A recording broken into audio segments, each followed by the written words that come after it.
I haven't spoken to my dad for over 23 years. And it's not because he's dead, he's not. He's very much alive, I believe. But it's because of a decision I had to make, of the pain and suffering that relationship was causing me, and probably him as well, to be honest. So when my mum finally died, he came over to see me where I was living, and we got on okay for a few days, but it kind of went back to the old story. The friction and the tension was there, and then it kicked off basically. And he gave me his final rant about how my mother never loved me, how I only ever showed up to show off, never cared about her. Unfortunately, she was no longer there to defend that comment. I love my mum. I did all her life.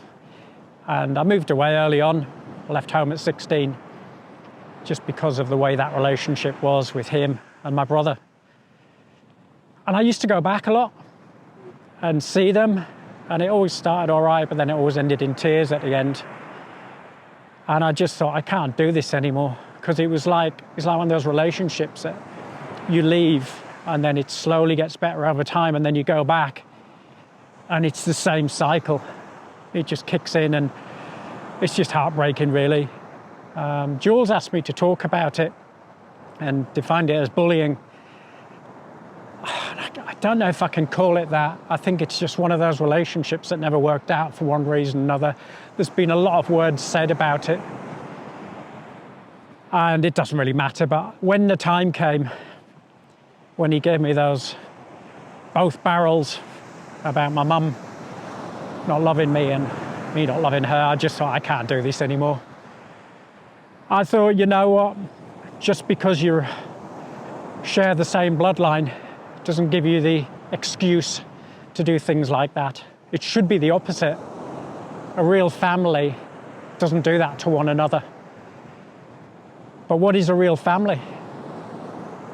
Well, when I moved on from him and my brother and decided that's your lot, I'm not seeing them anymore, a lot of people struggled with that decision. Jules, when I first met her, she asked about, your family, and I said, oh, my mum had died and stuff, and, what about your dad, your brother and sister? And I told her the truth. I just said, I haven't spoken to him for years. And she said, you must, you can't leave it like this. And it took her ages to understand that there was more pain in keeping that relationship going than to walk away. Now, I would have loved nothing more than to have a father and a brother to share the times with. But there comes a point where you just have to cut it off. Now, I'm not saying this to you guys who've got a really flaky relationship with your father or your brother or members of your family. I'm telling you what's happened to me and why I did it. So that was, 20 odd years, didn't I? So I reckon it took me about 8 years to get over that, to finally cut the ties. Still great, in touch with my sister, she's great. And she also realized that there was no point in trying to put us back together again, because when I first met Jules, she spoke to my sister and said, can we not get them back together around the table? And my sister said, it'll just end in tears. So it took me a good few years to get over that, but once I did, my life became exponentially better, and I was more fulfilled, and I was not looking over my shoulder. I wasn't being in these conversations that were just ending in such pain. And so that's the way it is, and people still struggle with that. But there comes a point in any relationship that you have to walk away. If you were in a marriage that was so toxic, you'd pack it up, you'd go, you'd leave, because it's so destructive. And that's what has to happen. Now, if you're in that relationship, that kind of relationship, should I say, with people who are close to you, you must try everything you can to resolve it. Because if you can fix it, then moving forward is much easier. But what you can't do is stay in something that will never work again.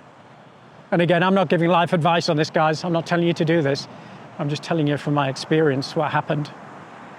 So yeah, it's a tough one. And when I talk about family, I talk about, yes, my sister's my family, but the people I've met along the way, the ones who I'm so close to today, the ones who we support each other. They're not my bloodline, but they're my family. And that's what matters.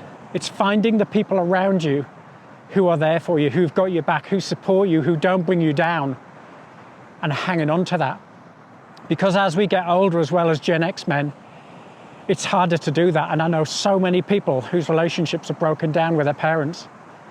So we got to find the right people around us, because what we can't do is go through life being bitter and lonely. And that's what I wanted to say today, guys. If you're feeling like that, I hear you, I've been through it. And I'm here for you. You know, it's not easy. It's bloody awful at times. Mine was terrible, terrible, terrible. You know, as men, we're meant to stand up and be strong and go, up yours, you know. But I used to be in bits. Every time I left, when I'd been to visit, I was just in pieces again. And as hard as we think we are, and as strong as we think we are and masculine, we've also got feelings. And this stuff hurts, you know, but you can't hurt forever. You've got to draw a line under it at some point and deal with that. And if you need help with that, as I say, give me a shout, because you can't do it alone sometimes. I did it on my own. I just had to walk away, and that was hard. I think I wasted so many years of my life by trying to do it on my own to try and reconcile that I could have probably done it a lot quicker and had better years in my life. Because really, again, as Gen X men, we've got no time to waste. You know, the clock's ticking, isn't it? So that's what I wanted to say to you. And I want to explain, because some people have been asking about it, some people know about it. And again, it's not something that I broadcast to everybody I meet, but when the subject comes up, I tell them about it. Because if it can help somebody else, then there's something good come of it.